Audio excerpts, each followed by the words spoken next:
Netflix just told you a lie.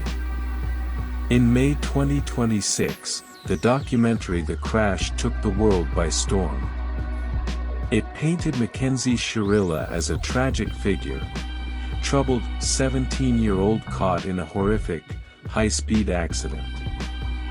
You saw her sobbing in the courtroom. You saw her mother defending her character. You think you've seen the whole story. But there is a reason the judge called this a literal execution on wheels.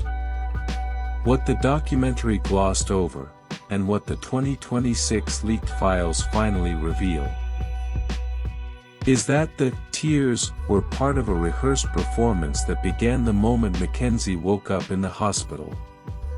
Today, we are going beyond the Netflix narrative. We are decoding the Ezza prison tapes, a secret language Mackenzie used to coordinate a fake medical defense with her family.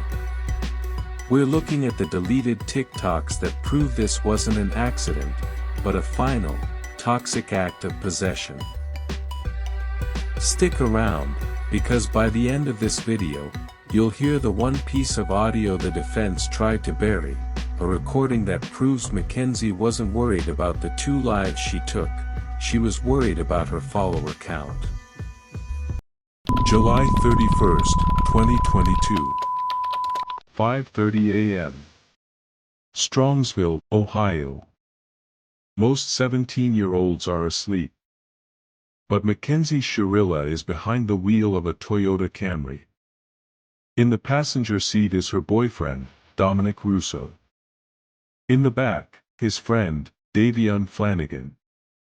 To the casual observer, it's a car driving through a business park. But to the car's black box computer, it was a suicide mission. Most accidents involve a reaction phase, a moment where the driver slams on the brakes or swerves to avoid impact. Mackenzie did neither. For 5 full seconds, the accelerator was pinned to the floor. 100%. 100 miles per hour. She drove in a perfectly straight line into the corner of a brick building. The impact was so violent it didn't just crush the car, it fused the metal to the brick. Dominic and Davion were killed instantly. Mackenzie survived. At the trial, the defense leaned on one theory: Mackenzie had blacked out. A tragic, unexplained medical episode. But as we dig into the 2026 forensic updates, we find that her body showed no signs of a seizure.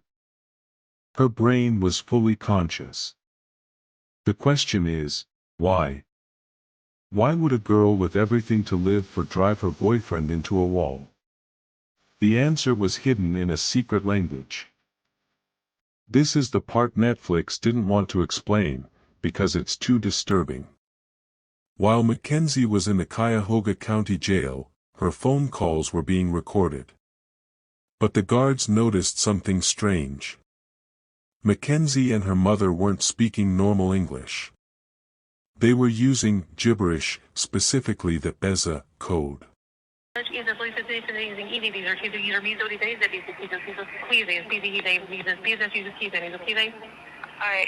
am. Okay, Not caused a keep that single in problem mind. since I've been I here. know you haven't. I'm talking about in general overall. Please. Literally just, I listen to every single thing the staff says to me, like, I don't.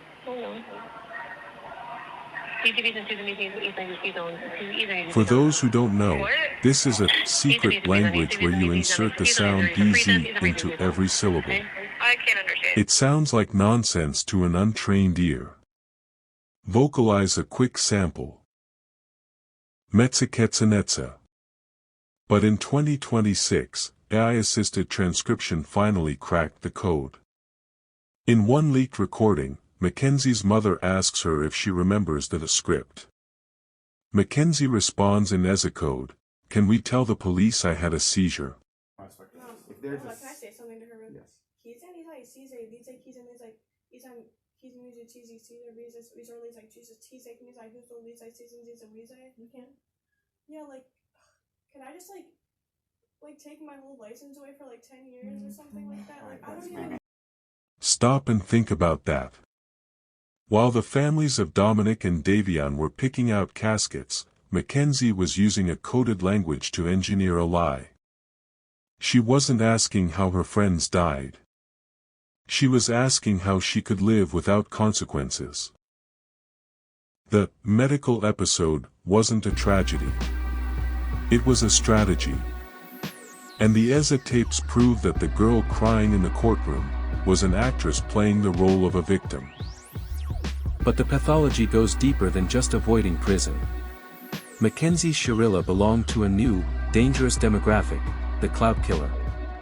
In her mind, the crash wasn't the end of her life, it was the beginning of her fame. In the latest 2026 case files, jail staff reported that Mackenzie's primary concern wasn't her sentence. It was her status. She was caught asking her mother if she was trending on TikTok. She wanted to know if people thought she was pretty in her mugshot. But the most bizarre detail? Her obsession with Kim Kardashian. Mackenzie was recorded telling her mother that she hoped Kim would see her case and advocate for her release, much like she had for other high-profile inmates. She saw herself as a celebrity in a trauma-core aesthetic. This is the chilling reality of the social media age. When your entire worth is based on being seen, even a double homicide becomes a viral moment. Dominic and Davion weren't people to her. They were supporting characters in her tragedy. Judge Nancy Margaret Russo didn't buy the Ezza codes. She didn't buy the Kardashian dreams. She saw the 100% throttle on the black box. She saw the intent. Mackenzie was sentenced to 2 consecutive life terms. As of May 2026, her final appeal was denied.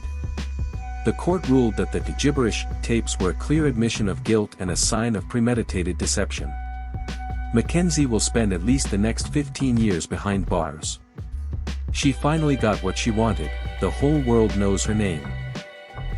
But she's learning the hard way that fame in a 6x9 cell is just another word for forgotten.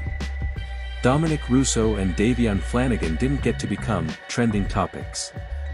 They were sons, brothers, and friends. Their lives were cut short for a 5-second thrill. Do you believe Mackenzie Shirilla is a cold-blooded calculator, or is she a victim of a generation that can't distinguish reality from social media? I want to hear your thoughts in the comments. I'm pinned and replying to the best ones. If you found value in this deep dive, hit that subscribe button. We are reviving Shadow Files to bring you the cases the mainstream media is too afraid to touch. And if you want to see an even more disturbing example of a killer obsessed with fame, you need to watch our investigation into the Wade Wilson Deadpool killer case right here. The similarities in their psychological profiles will shock you. This is Shadow Files.